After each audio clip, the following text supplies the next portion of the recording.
Students कैसे हो। मैं Santosh Sharma, DAV public school Sikar. Class 12 के जेनेटिक्स के पार्ट नंबर 27 के अंदर अपन ह्यूमन जीनोम प्रोजेक्ट यानी एचजीपी की आज अपन स्टडी करेंगे। ह्यूमन जीनोम प्रोजेक्ट है क्या? सबसे पहले अभी इसको जानना होगा कि ह्यूमन जीनोम प्रोजेक्ट है क्या, एचजीपी वास्तव में क्या चीज है।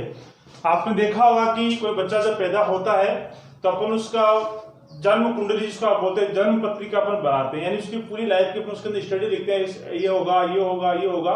ठीक उसी तरीके से ये भी एक जन्म पत्रिका आप मान सकते हैं जीन की, जो अपनी बॉडी के अंदर जीन्स जो पाए जाते हैं उस जीन्स की एक पत्रिका के रूप में इसको माना जाता है।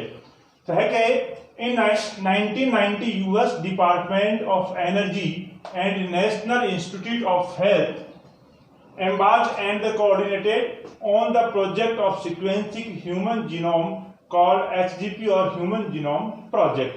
यानी 1990 के अंदर 1990 के अंदर संयुक्त राज्य जो अमेरिका है के डिपार्टमेंट ऑफ एनर्जी और नेशनल इंस्टीट्यूट ऑफ हेल्थ ने संयुक्त रूप से इस प्रोजेक्ट की शुरुआत की थी। प्राणी के संपूर्ण जीनोम अनुक्रम का पता लगाना, यानी अपनी बॉडी के अंदर, एक प्राणी के शरीर के अंदर जितने भी जीनोम हैं उनकी सीक्वेंसिंग, उनका अनुक्रम का पता लगाना ही क्या कहलाता है, ह्यूमन जीनोम प्रोजेक्ट कहलाता है। अब ये हमने क्यों पता लगाया इसका अपन आगे पढ़ेंगे, लेकिन फिर बता देता हूं मैं, क्योंकि जब हमें इस चीज का यदि मालूम चल जाएगा कि अपने बॉडी के अंदर कितने जीनोम हैं, किस तरीके से जीन का उसका अनुक्रम है, कहां पर लगे हुए हैं, तो बहुत बड़ी एक प्रॉब्लम अपन सॉल्व कर सकते हैं। यानी जब हमारे शरीर के अंदर ऐसी कोई जीन आ गई जिसमें कोई डिफेक्ट हो गया और वो इनहेरिटेड हो गया, यानी वो वंशागत हो गया, तो उस कंडीशन के अंदर हमें जब पता है कि ये जीन उस स्थान पर होगी तो अपन क्या कर सकते हैं, उस जीन को वहां से निकाल कर उसके स्थान पर दूसरी जीन अपन क्या कर सकते हैं, लगा सकते हैं। लेकिन कब लगा सकते हैं, जब हमें इसकी सीक्वेंसिंग हमें पता हो, जब हमें उसकी सीक्वेंसिंग यानी उसका अनुक्रम हमें पता हो, तब अपन इसको लगा सकते हैं।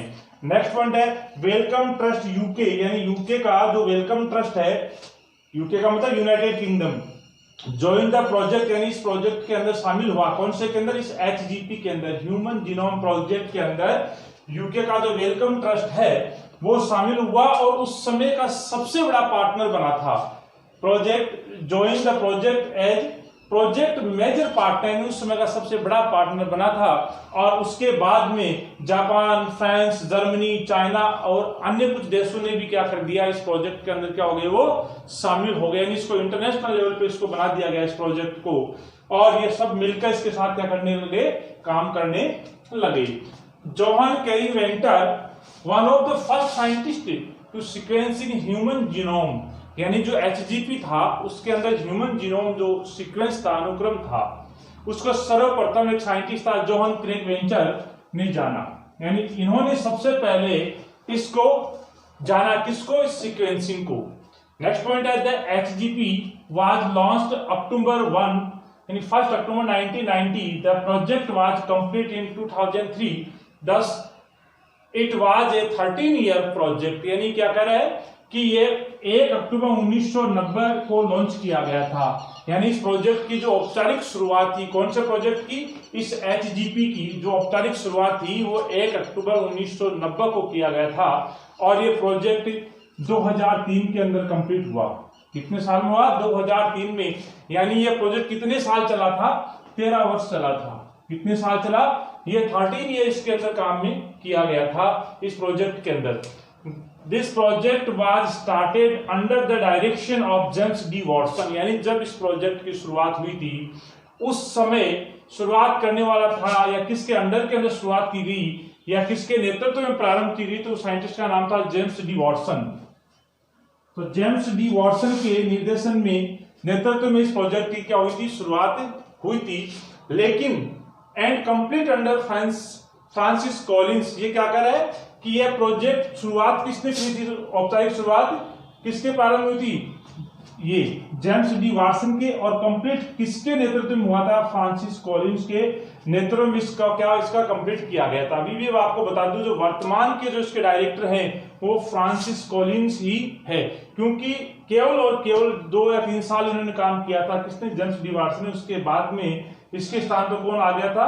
ये फ्रांसिस कॉलिंस नामक साइंटिस्ट यहाँ पर आ गया था और वर्तमान में भी उसके निर्देशन के अंदर कार्य किया जाता है। तो स्टूडेंट आपको ध्यान होना चाहिए कि HGP क्या है। तो HGP human genome project, human का मतलब यहाँ से अपन मानव है और जीनोम मतलब जीन, और प्रोजेक्ट का मतलब हमने जो परियोजना इसके अंदर शामिल की गई थी, जीन का सीक्वेंस हमें ज्ञात करने के लिए हमने इसको देखा था। तो अब इसके अंदर अपन ये था इसका अगर यानी जो इतिहास के बारे में कहें, ये आपने शुरुआती पॉइंट कहें। अब हमें जो है HGP जो है इसको एक मेगा प्रोजेक्ट के नाम से भी जाना जाता है। ये जो HGP है इसको अपन मेगा प्रोजेक्ट के रूप में अब जाने जाता है, बहुत बड़ा प्रोजेक्ट के रूप में इसको जाने लगे। अब इसको बहुत बड़ा प्रोजेक्ट क्यों जाना गया, इसको मेगा प्रोजेक्ट क्यों कहा गया, तो अब अपन क्या देखेंगे, इसको मेगा प्रोजेक्ट क्यों कहा गया था। अब अपन देखते हैं HGP has been called a mega project due to, यानी इसको मेगा प्रोजेक्ट के नाम से क्यों जाना जाता है, इसको, इस HGP को।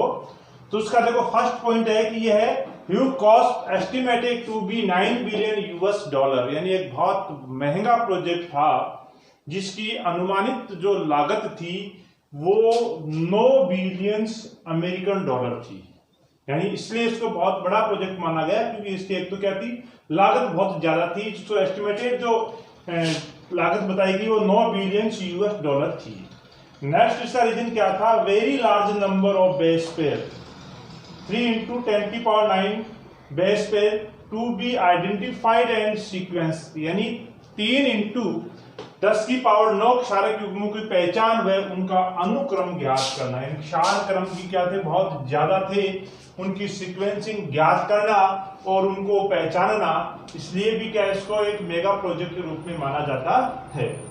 थर्ड पॉइंट इसका था a large number of scientist, यानी बहुत अधिक संख्या के अंदर वैज्ञानिकों की आवश्यकता पड़ी। जब साइंटिस्ट चाहिए तो उसके साथ टेक्नीशियन भी बहुत संख्या के अंदर चाहिए और साथ ही सपोर्टिंग स्टाफ भी क्या चाहिए, उनको बहुत संख्या के अंदर चाहिए। यानी बहुत बड़ी संख्या के अंदर वैज्ञानिक, टेक्नीशियन और सहयोगी स्टाफ की आवश्यकता उनको पड़ी थी। यानी a large number of scientist, technician and supporting staff. तो 3 रीजन तो हो गए। ये पहला तो क्या बताया इसका कि महंगा प्रोजेक्ट है जिसकी लागत बताई 9 बिलियन अमेरिकन डॉलर।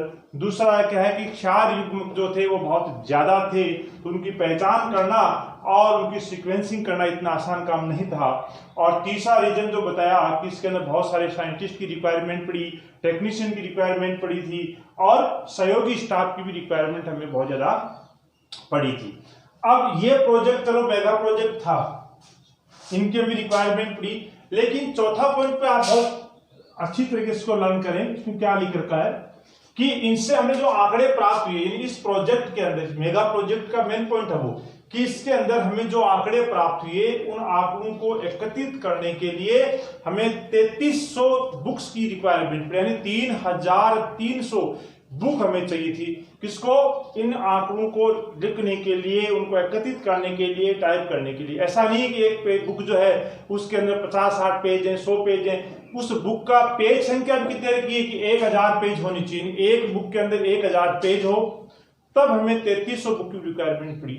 लेकिन एक पेज के अंदर कितने अक्षर टाइप होने चाहिए, यानी 1000 अक्षर एक पेज के अंदर। यानी एक पेज के अंदर अपन 1000 अक्षर टाइप करें और प्रत्येक बुक के अंदर 1000 पेज हो और टोटल बुक कितनी चाहिए, हमें 3300 बुक की रिक्वायरमेंट पड़ी इन डाटा को कलेक्ट करने के लिए। यानी storage of data generated which require some 3300 books. कितने बुक्स, 3300।